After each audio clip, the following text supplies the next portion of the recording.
sahabat Santa Angela dimanapun Anda berada. Saat ini saya bersama Suster Armida, suster kami yang tinggal di Grezze di rumah Santa Angela. Beliau adalah penerjemah buku Against the Tide, buku yang menceritakan tentang riwayat Santa Angela.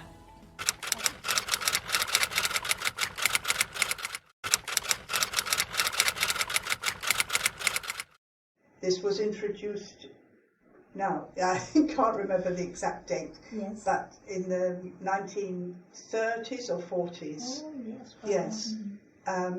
And it was introduced for all the Ursulin schools of the Roman Union. Okay. There's a letter we have in the archives that when Mère Saint-Jean-Martin was the Prioress General, and she inaugurated this. It expresses basically that we are here to serve. Yes. And it's really it's very contemporary for us now. Yes. And I think in some ways today even more is made of that spirit of Serviam. Yeah. So it's adopted in different ways in different countries, Yes. but all the schools have that element of service, both for the pupils as they are in the school, that they do some service, maybe for one another within the school, but many schools have a program of service outside the school, in the locality, or in whatever the needs of the society where they are. Many schools do that, and then it's also to embody really in the students that they continue that when they leave, that they take that spirit of service into whatever work they do, into their family, into their society. There's that spirit of service in Angela, always available for people, even though there was no specific apostolate, either for her or for the members of the company. It was to live out their consecration in that way. In fact, for Angela, one could say her apostolate was the formation of the company.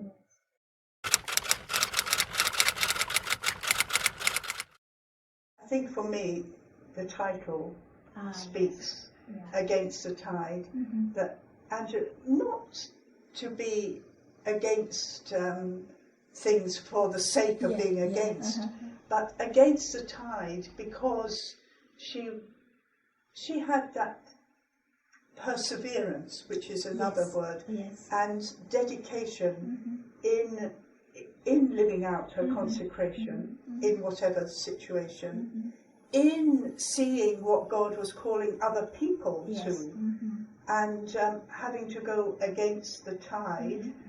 And in fact we see from criticisms that were made of the company after her death, that a lot of people said, how could she do this? How could she leave these young women without the cloister to protect them? How could she set up a rule, etc. So she knew what her call was, and she persevered with it, even when there was criticism. But I think we also see that in her writings. When there is criticism, yes, stay firm, but don't enter into a conflict. For me, that's something that's very important in our world today. It's so easy when we're criticised or there's a difference of opinion to make it an argument or even a conflict. It's not necessary. We can have another opinion, we can see another way to do something, but we don't have to have conflict.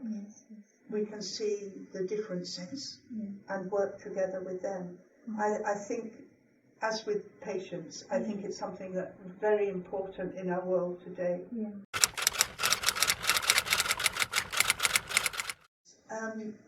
Yes, you said, and it's in there. She's a modern saint. I think she is, but she's also a woman of her time. Okay, yeah. And that's a starting point for me. She's a woman of her time. How she developed is really, I think, what you're asking. From a young girl in the village in Le Grezze.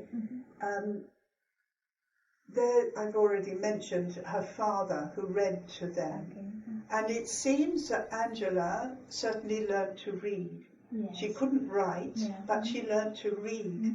And he had books. Her father had books. We know he had the Lives of the Saints. Yes. It's possible he also had a copy of The Imitation of Christ of Thomas à Kempis. They were not people of the country who didn't have any education. They did, and both families' background would have indicated that. And in fact, although she was born in Desenzano, they moved to Le Grezze because they already had land there. So they weren't like a poor family who didn't have any resources. At Salo, she was also had access to more sophisticated life. Her uncle was an important person in the town. So again, there was a sense of education, and and she became a member of the Third Order of St. Francis. She would have had some input from them as well.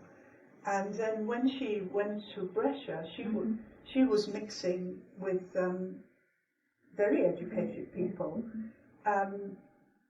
Agostino Gallo, with him, she lived in his family for a while also. He says how inspirational what she had to say to people, the advice she gave to theologians and preachers as well. So she certainly absorbed. He says, it was the divine in her. Yes, there was the inspiration, but she also absorbed from her surroundings. And he says about her reading that when she had time, she read many books. So from that point of view, she was developing all the time as well. And then we said already how that period in Le Grezze matured her as a person. And I think all of that experience and that wanting to be sure also helped her to wait, to be patient. And many times, also in her writings, she said, that do what you can, and then leave it to God. When it's impossible, leave it to God. But I think she was maturing all the time. In the church of Le Grezze, I think many people have, if they haven't visited, have seen the statue of Angela. And it's quite interesting when you go up close to that statue. The two sides of the face are different. There is one very gentle. There is one side that is quite firm.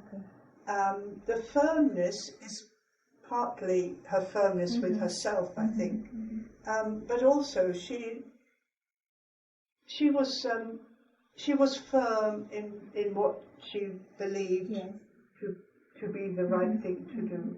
So she combines that gentleness, and she says herself again in her writings, when it's necessary, we need to be firm with one another. So I think she was a person who was able to absorb from her surroundings the things that would benefit her as a person, and which she could then benefit others.